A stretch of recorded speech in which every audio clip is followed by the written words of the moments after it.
Ya, kali ini kita akan membahas mengenai medan listrik. Apa itu medan listrik? Jadi kita tahu dari hasil eksperimen bahwa ketika dua muatan di sini, ini ada muatan negatif minus Q1 gitu kan, dan muatan positif Q2 yang dipisahkan oleh jarak R kecil di sini. Maka dari hasil eksperimen, ketika kita melakukan eksperimen seperti itu, ternyata ini muatan negatif dan positifnya itu dia saling menarik-menarik. Nah, begitu pula kalau muatannya sama, kedua-duanya negatif, ya muatannya berbeda ya, yang satu Q1 dan Q2 yang penting tanjanya sama dan dipisahkan oleh jarak R, ternyata hasilnya itu dia saling tolak-menolak. Nah, pertanyaannya, kenapa kok bisa muncul gaya listrik? Nah, ternyata untuk menjawab pertanyaan ini kita harus mendefinisikan suatu besaran yang disebut sebagai medan listrik. Nah, medan listrik itu dia menjawab pertanyaan ini. Nah, tapi sebelum kita membahas medan listrik, kita perlu tahu apa itu medan. Bukan kota Medan ya. Medan itu ya kita akan bahas. Oke, di medan. Apa itu medan? Medan adalah ya medan daerah atau ruang yang disemati oleh besaran. Maksudnya apa? Jadi misalkan ini ada ruang gitu ya, ruang ya kotak gini. Di semua titik itu terdapat besaran gitu. Itu medan lapangan atau ya bahasa lainnya lapangan.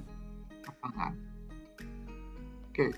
Nah, medan ini ada dua jenis. Yang pertama adalah medan skalar dan yang kedua adalah medan vektor. Apa itu medan skalar? Medan skalar adalah medan atau daerah atau ruang yang disemati oleh besaran skalar. Sedangkan medan vektor itu dia adalah misalnya ini harusnya medan vektor ya. Adalah medan atau daerah atau ruang yang disemati oleh besaran vektor. Nah, contohnya untuk medan skalar di sini, ini dia adalah medan temperatur suhu. Jadi misalkan di sini ada sumber panas dan kita bisa mengukur di semua titik di dalam ruangan, gitu kan? Semua titik dalam ruangan itu pasti memiliki suhu, nggak mungkin, nggak ada. Jadi ya kita bisa menganggap bahwa medan itu dia adalah plot atau grafik atau kurva ya atau semacamnya suhu atau besaran skalar di semua tempat di daerah ruangan itu gitu.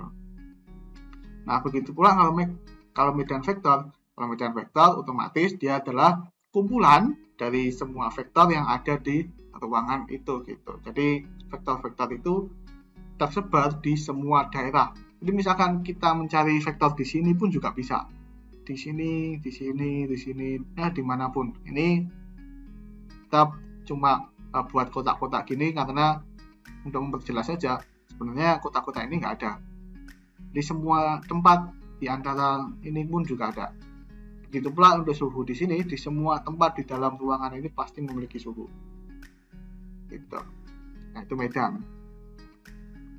Nah, terus medan listrik itu apa?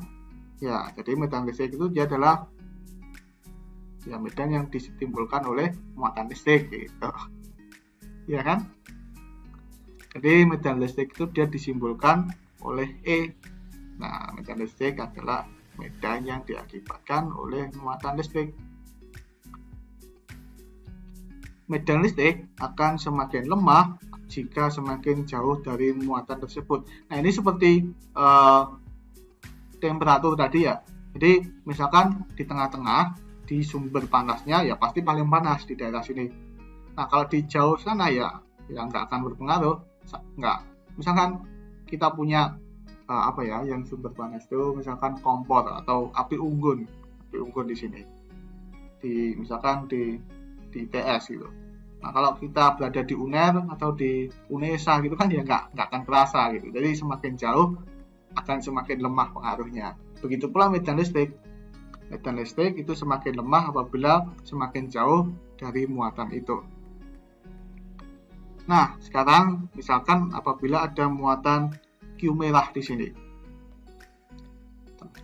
Dan Q merah ini ketika diletakkan di situ, dia akan pergi menjauhi muatan Q biru. Nah, gaya kan ketika Q merah itu kan diletakkan diam di situ, diam. Terus ternyata nggak bisa diam, dia kabur gitu. Nah, yang awalnya diam terus memiliki kecepatan buat kabur, artinya ada perubahan kecepatan kan, berarti ada percepatan. Kalau ada percepatan, otomatis harusnya ada gaya yang mengakibatkan muatan merah itu kabur gitu. Nah, gaya itu disebut sebagai gaya listrik. Nah, ini besarnya gaya listrik itu dia adalah 1/4 pi epsilon 0 dikalikan dengan besarnya muatan Q kecil, kalikan Q merah ini ya, kalikan muatan Q biru dibagi dengan jaraknya. Jaraknya itu dia adalah jarak antara muatan Q merah dan Q biru itu dikalikan dengan vektor posisi Q merah terhadap muatan Q biru. Nah, medan listrik berbeda dengan gaya listrik, namun saling berhubungan, di mana medan listrik itu dia adalah gaya listrik dibagi dengan muatannya. Tidak lain dia adalah 1/4 pi epsilon 0 Q biru dibagi dengan besar dari jarak antara muatan Q biru dan Q merah pangkat 3 dikalikan vektor posisi Q merah terhadap muatan Q biru. Nah, jadi di sini terlihat kan bahwa medan listrik itu dia tidak bergantung terhadap muatan merah di sini. Gitu. Jadi medan listrik itu hanya bergantung terhadap muatan sumbernya gitu. Sedangkan gaya itu bergantung terhadap muatan merah. Karena gaya ini dirasakan oleh muatan merah gitu, dirasakan oleh muatan merah, makanya dia bergantung terhadap muatan merah itu sendiri. Nah, kalau medan listrik itu dia meskipun nggak ada muatan merah, dia itu tersebar di mana saja gitu.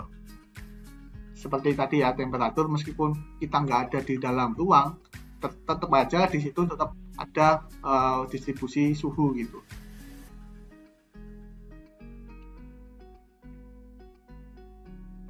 Oke, jadi ternyata di alam itu ada dua jenis muatan.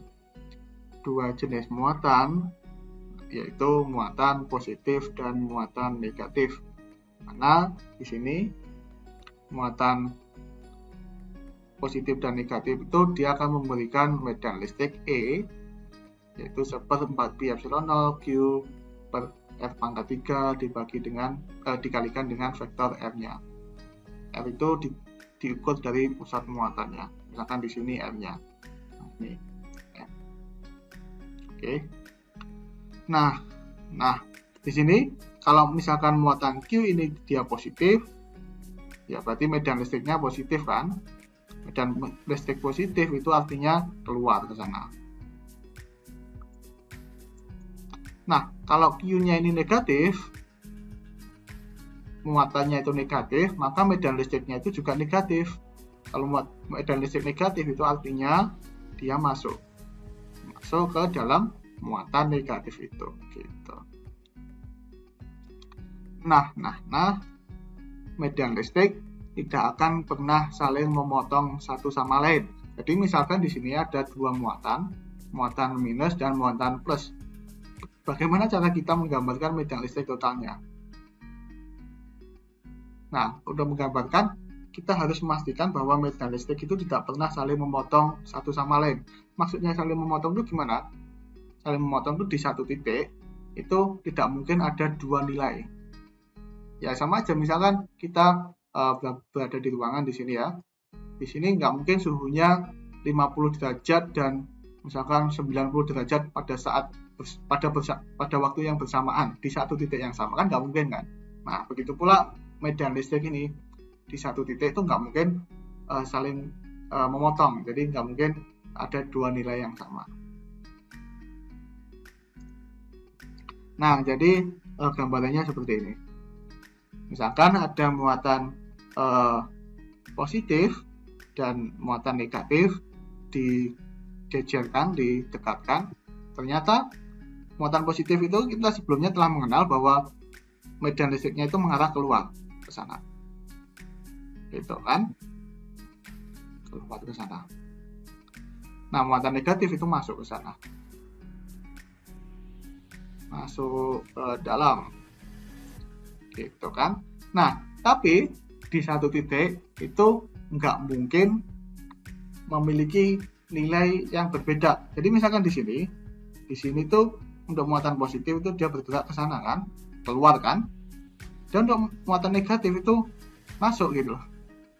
Kan ini dua nilai yang berbeda gitu, dia berpotongan di sini, memiliki dua nilai yang berbeda, dan ini haram, nggak boleh. Nah, jadi untuk mengakalinya, ya bukan mengakalinya, ya memang alam bekerja seperti itu. Di sini itu arahnya ke sana. Ke sana itu dia adalah arah vektor penjumlahannya atau resultannya gitu. Jadi kalau yang satu ke sana, yang satu ke sana, ya berarti pasti totalnya ke sana gitu. Nah, ini gitu terus. Jadi yang awalnya ke sana terus ditarik gitu. Ya kayak dibengkokkan lah. Aku mau misalkan muatan positif ini mau mengeluarkan tali gitu kan. Terus muatan negatif pengen tarik tali, ya miliknya positif itu ditarik ke sini, nggak bengkok gitu kan, gitu. Nah, begitu pula muatan yang sama, ini negatif-negatif dan positif-positif. Nah, di sini kalau muatan sama, ya yang satu ingin masuk, yang satu ingin masuk, ya harus rebutan gitu kan, harus rebutan masuknya gitu. Makanya dia terpisah di sini. Ya seakan-akan yang satu pengen ke sana, yang satu pengen ke sana, maka totalnya ke sana gitu. Jadi ya seakan-akan ketika kita gambarkan itu terlihat terpisah seperti ini. Begitu pula yang ini mau keluar, ini mau keluar. Ini keluarnya ke sana kan, ini keluarnya ke sana. Berarti totalnya ke sana, ke atas gitu. Nah, ketika muatan memiliki tanda berlawanan akan saling tarik-menarik, dan jika memiliki tanda yang sama akan saling jauh-menjauh. Nah, di sini seperti yang saya bilang tadi ya, kan muatan positif itu dia ingin mengeluarkan talinya. Anggap aja tali itu dia adalah garis medan listriknya, tali. Dan muatan negatif itu ingin narik tali. Jadi ya punyanya muatan positif ditarik ke sana kan. Jadi ya sama aja, muatan negatif itu dia akan ketarik ke sana, karena ya muatan positifnya itu gerak, muatan negatifnya itu gerak. Akhirnya di sini ada sebuah kondisi di mana muatan positif dan negatif itu saling tarik menarik. Begitu pula yang sama ini, yang satu ingin yang ini ya, yang negatif-negatif, yang satu ingin masuk menarik, yang satu juga ingin menarik. Jadi biar pengen dapat tarikan yang panjang ini akan saling menjauh gitu. Begitu pula yang ini. Yang satu pengen mengeluarkan, yang satu pengen mengeluarkan, biar bisa leluasa ya terus jauh menjauh gitu. Nah, sekarang kita akan membahas mengenai medan listrik untuk muatan banyak. Jadi tadi kan kita bahasnya medan listrik untuk dua muatan atau satu muatan saja. Apabila terdapat lebih dari satu muatan, Q1, Q2, Q3 sampai Qn, maka medan listrik di titik P itu dia adalah jumlah dari medan listrik di titik P oleh masing-masing muatan. Jadi E di titik P itu sama dengan 1/4 pi epsilon 0 Q1 dibagi dengan besar dari R1P. R1P itu adalah vektor posisi P terhadap R1. Biasanya gini kan, R1P itu dia adalah RP dikurangi R1 gitu kan. Kalau kita kenal di vektor SMA seperti ini. Nah, ditambah dengan Q2 dibagi dengan R2P pangkat 3 besarnya dikalikan dengan vektor R2P itu, dan seterusnya sampai ke N. Nah, ini kita bisa tuliskan dalam notasi sigma, yaitu 1/4 pi epsilon 0 sigma M sama dengan 1 sampai N QM dibagi dengan RMP pangkat 3 RMP. Nah, sekarang gimana kalau muatannya kontinu? Apabila muatan terdistribusi kontinu, misalkan dalam sebuah benda bermuatan, benda tersebut dibagi kecil dengan muatan kecil delta Q. Kemudian, didapatkan medan listrik total di titik P dengan menjumlahkan medan listrik dari semua potongan muatan kecil. Nah, ini maksudnya apa? Ini seperti kita belajar integral ya di matematika atau di matematika 1, matematika SMA. Jadi kita bisa memotong benda, atau ini adalah benda bermuatan gitu ya, misalkan kita potong kecil-kecil kotak ini. Kita potong kecil-kecil dan potongan ini dia memiliki muatan delta Q. Delta Q itu sangat kecil. Kemudian kita ukur di titik P, di sini itu ternyata medan listriknya itu dia adalah delta E. Medan listrik oleh muatan delta Q di titik P itu adalah delta EP sama dengan 1/4 pi epsilon 0 delta Q per R pangkat 3 dikalikan vektor R-nya gitu kan. Seperti yang kita dapatkan sebelumnya. Nah, karena di dalam benda tersebut dibagi banyak sekali delta Q, misalkan ada delta Q1, delta Q2, delta Q3 sampai delta Qn. Jadi misalkan di sini kita bagi terus kecil-kecil gitu kan. Nah, di sini ada delta Q1, Q2, Q3, Q4 dan seterusnya sampai di ujung sini. Nah, ujung sini kecil. Nah, ini delta Qn gitu ya. Misalkan gitu. Jadi medan listrik total di titik P itu kan ya tinggal dijumlahkan kan, seperti yang sebelumnya, jumlahan dari M sama dengan 1 sampai N 1/4 pi epsilon 0 1/4 RMP. RMP itu adalah posisi P terhadap muatan M. Muatan M itu misalkan di sini gitu kan, sini RMP. Dikalikan dengan vektor RMP dikalikan dengan muatan delta QM itu. Nah, agar jumlahan ini akurat, maka kita bisa perkecil selang dari delta QM-nya. Ini kita kecil, kita anggap kecil banget. Nah, kalau kita anggap bahwa potongan itu sangat kecil banget, maka jumlah potongannya itu akan mendekati tak hingga gitu. Sehingga kita bisa limitkan N-nya itu mendekati tak hingga. Nah, limit dari jumlahan itu tidak lain, dia adalah integral. Ini telah kita pelajari di matematika. Sehingga kita bisa dapatkan medan listrik di titik P itu adalah integral dari 1/4 pi epsilon 0 1/4 R pangkat 3 R vektor R dq. Nah, benda bermuatan itu bisa berbentuk 1 dimensi, 2 dimensi, atau 3 dimensi. Jadi untuk 1 dimensi terdapat muatan persatuan panjang. Jadi di sini ya, misalkan garis atau ya gini ya, kawat gitu kan. Di sini tak potong sejauh delta X gitu. Nah, di sini muatannya itu adalah delta Q. Untuk mendapatkan delta Q, maka kita definisikan muatan persatuan panjang, yaitu Q total, ini Q total dibagi dengan panjangnya, ini dia adalah L. Tidak lain adalah dq per dx. Sehingga kita dapatkan dq-nya itu dia adalah lambda dx. Atau delta Q sama dengan lambda delta x. Nah, ini juga sama kalau misalkan benda 2D, 2 dimensi, atau bidang, atau cakram, atau apalah, pokoknya 2 dimensi, maka definisikan muatan persatuan luas, yaitu sigma. Sigma adalah Q per S sama dengan dQ per ds. Sehingga kita bisa dapatkan Q adalah sigma ds. S ini luasan ya, luas. Atau biasanya dA. Nah, untuk benda 3 dimensi atau volume, terdapat muatan persatuan volume, yaitu itu sama dengan Q per V, atau sama dengan dq per dv. Sehingga kita bisa dapatkan dq sama dengan rho dv gitu. Gampang.